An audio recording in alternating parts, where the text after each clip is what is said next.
Good morning, students. Myself, Dr. Sunaina Khatri, Assistant Professor in ABSD Government PG College, Palni. Today, we will discuss about the methods of drawing regression line. यानी प्रतीपगमन रेखाओं की रचना के विभिन्न methods के बारे में आज हम डिस्कस करेंगे। प्रतीपगमन रेखाओं की रचना दो मेथड से की जा सकती है। फर्स्ट है मुक्त हस्त रीति यानी फ्री हैंड मेथड। इस रीति के अंतर्गत विक्षेप चित्र में प्रांकित विभिन्न बिंदुओं के मध्य से एक रेखा इस प्रकार खींची जाती है कि करीब आधे बिंदु इस रेखा के ऊपर तथा आधे बिंदु इस रेखा के नीचे रह जाएं। इट मीन्स ग्राफ पेपर पर सारे डॉट्स को पॉइंटेड करने के बाद में हम इनके बीच में से फ्री हैंड एक लाइन ड्रॉ करते हैं, जिससे आधे पॉइंट्स वो इस लाइन के ऊपर की साइड और रिमेनिंग आधे इसके नीचे की साइड में आ जाए। इसे फ्री हैंड मेथड कहा जाता है। सेकंड है प्रतीपगमन समीकरण रीति यानी रिग्रेशन इक्वेशन मेथड। अब प्रतीपगमन समीकरण के माध्यम से प्रतीपगमन रेखाओं को बीजगणितीय ढंग से प्रदर्शित किया जाता है। प्रतीपगमन रेखाओं की भांति प्रतीपगमन समीकरण भी दो होते हैं, अर्थात दो प्रतीपगमन रेखाओं के लिए हमको दो इक्वेशन बनानी होती है। फर्स्ट है x का y पर प्रतीपगमन समीकरण, regression equation of x on y। इस समीकरण की सहायता से y यानी स्वतंत्र चर मूल्य के दिए हुए मूल्य के तत्समवादी x यानी आश्रित चर का सर्वोत्तम माध्य मूल्य अनुमानित किया जाता है। It means x is dependent on y। रेखा चित्र पर इस समीकरण के माध्यम से प्राप्त विभिन्न चर मूल्यों को प्रांकित करने से x की y पर प्रतीपगमन रेखा प्राप्त की जाती है। सेकंड है y का x पर प्रतीपगमन समीकरण। It means regression equations of y on x। It means here the y is dependent on x। इस समीकरण के आधार पर x यानी स्वतंत्र चर मूल्य के तत्समादी y यानी आश्रित चर मूल्यों के सर्वोपयुक्त माध्य मूल्य का अनुमान लगाया जाता है। इस समीकरण से प्राप्त विभिन्न मूल्यों को ग्राफ पेपर पर अंकित करने से y की x पर प्रतीपगमन रेखा प्राप्त हो जाती है। रेखीय प्रतीपगमन के समीकरण एक सरल रेखा समीकरण यानी इक्वेशन ऑफ स्ट्रेट लाइन पर आधारित है, जो निम्न प्रकार है। फर्स्ट है x का y पर प्रतीपगमन समीकरण, जिसके लिए सिंपल इक्वेशन है x is equals to a plus B y. And second is y का x पर प्रतीपगमन समीकरण, इसके लिए इक्वेशन है y is equals to a plus B x. इस समीकरण में प्रयुक्त a व b का निर्धारण तो उपयुक्त समीकरण में दो अचर मूल्य यानी कॉन्स्टेंट्स दे रखे हैं a तथा b, इनका प्रयोग किया गया है, जिनका निर्धारण हम निम्न प्रकार से करते हैं। फर्स्ट अचर मूल्य a का निर्धारण, determining the value of constant a। अचर मूल्य a वह बिंदु है जिस पर प्रतीपगमन रेखा कोटि अक्ष यानी ओ वाई एक्सिस को स्पर्श करती है। यह मूल्य वस्तुतः अंतःखंड यानी इंटरसेप्ट है। अंतःखंड क्या है इसमें कि अंतःखंड से अभिप्राय रेखा चित्र पर मूल बिंदु यानी पॉइंट ऑफ ओरिजिन से कोटि अक्ष पर प्रतीपगमन रेखा के स्पर्श बिंदु के अंतर से लगाया जाता है। यानी प्रतीपगमन रेखा ओ वाई एक्सिस पर जिस पॉइंट पर टच करती है तो वह माप अंतःखंड कहलाता है। जब अचर a का मूल्य धनात्मक यानी पॉजिटिव होता है तो प्रतीपगमन रेखा कोटि अक्ष यानी ओ वाई एक्सिस को मूल बिंदु 0 से ऊपर की ओर स्पर्श करती है, तथा अचर a का मूल्य ऋणात्मक यानी नेगेटिव होने पर प्रतीपगमन रेखा का कोटि अक्ष पर स्पर्श बिंदु मूल बिंदु यानी जो हमारा 0 पॉइंट है, ओरिजिन वाला पॉइंट, उससे नीचे की ओर होता है। यदि अचर a का मूल्य 0 हो तो प्रतीपगमन रेखा ओरिजिन बिंदु 0 से प्रारंभ होती है।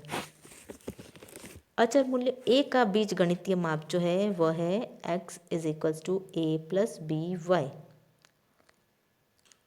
और सेकंड इक्वेशन वह है y is equals to a plus B x.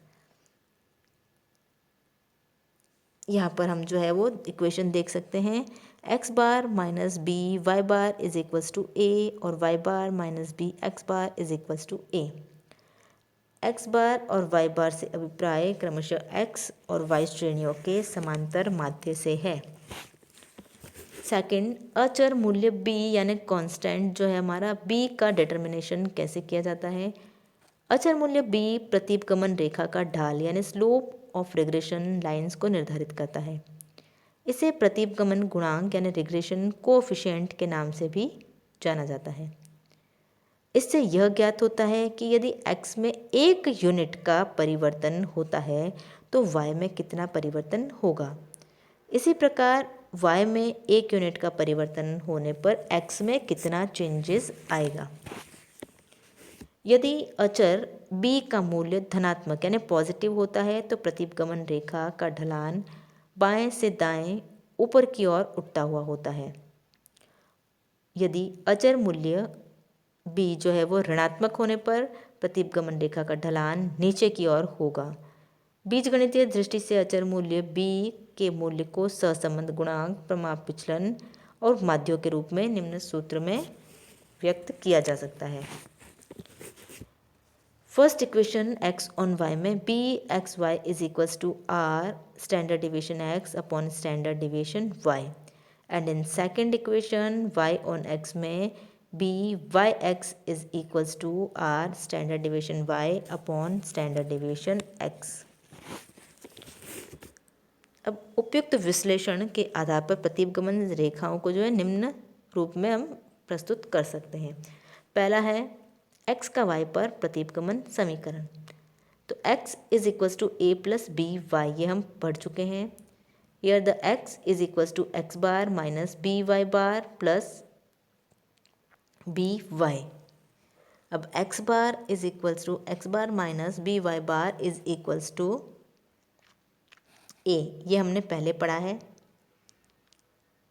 तो x minus x bar is equals to B Y minus Y bar. अब इसमें जो है x minus x bar is equals to b common ले लिया हमने, तो y माइनस वाई बार। यहाँ b जो है b it means b x Y, यानी b is the coefficient of regression equation x on y। x minus x bar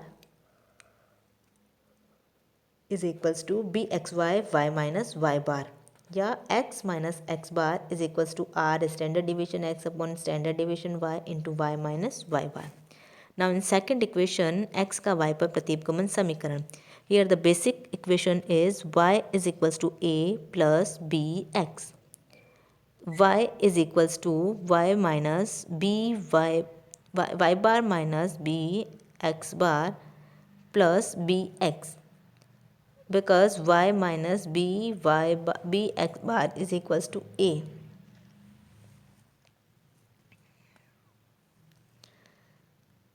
और y minus Y bar is equals to b x minus x bar. तो y bar minus Y bar is equals to b x minus x bar, और यहाँ पर b जो है उसका meaning है b is the equation of regression equation x on y। तो यहाँ पर b जो है वो b वाई एक्स है, तो y minus Y bar is equals to b Y X minus x bar, या y minus Y bar is equals to r standard deviation y upon standard deviation x into x minus x bar. प्रथम समीकरण का प्रयोग y से संबद्ध x का सर्वोपयुक्त मूल्य अनुमानित करने के लिए तथा सेकंड इक्वेशन का प्रयोग x से संबद्ध y का सर्वोपयुक्त मूल्य अनुमानित करने के लिए किया जाता है।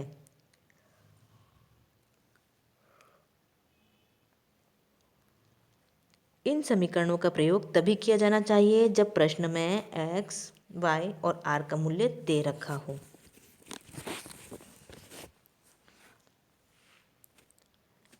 एक एग्जाम्पल के माध्यम से हम इसको समझने का प्रयास करेंगे। x एवं y दो चरों के मध्य सहसंबंध गुणांक 0.6 है। यदि x श्रेणी का प्रमाप विचलन 1.5 और y श्रेणी का प्रमाप विचलन 2 और x श्रेणी का समांतर माध्य 10 और y श्रेणी का समांतर माध्य 20 हो, तो x की y पर और y की x पर प्रतिगमन रेखाएं ज्ञात कीजिए। तो सबसे पहले हम जो है वो x की y पर प्रतिगमन रेखा इज इक्वल्स टू यानी x is equals to a plus B Y, इसको हम सोल्व करेंगे।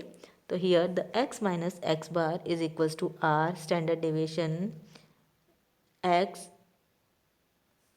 Upon standard deviation y into Y minus Y bar समीकरण में मूल्य प्रतिस्थापित करेंगे।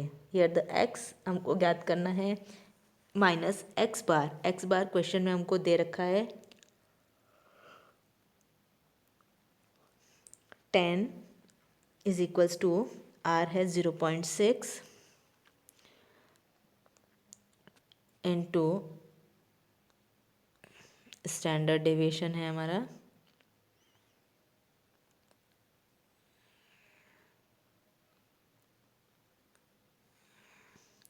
स्टैंडर्ड डेविएशन x है 1.5 एंड स्टैंडर्ड डेविएशन y दे रखा है 2।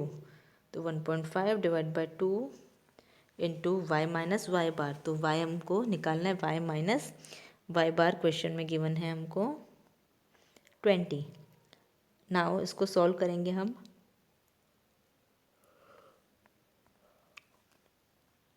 इसके लिए x minus 10 is equals to 0.6 into 1.5, it means 0.9 divide by 2 into Y minus Y bar n 20।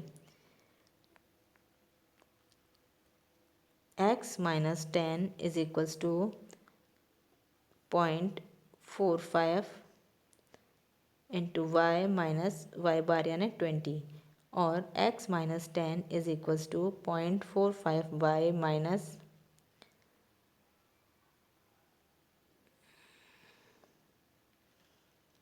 9। x minus x is equals to 10 minus 9 plus 0.45 Y.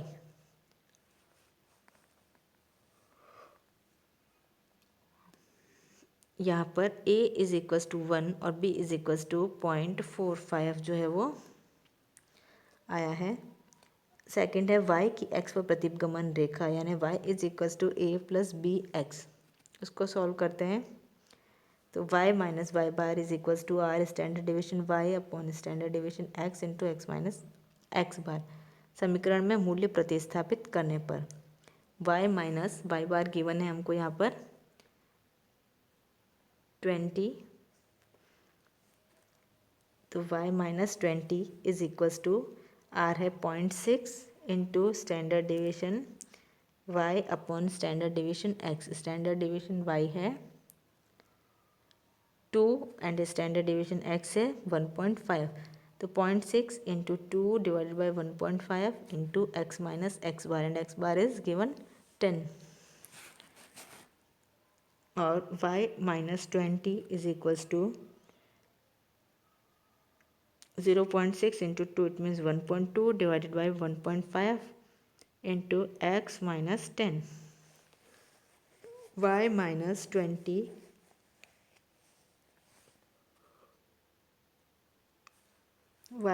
20 is equals to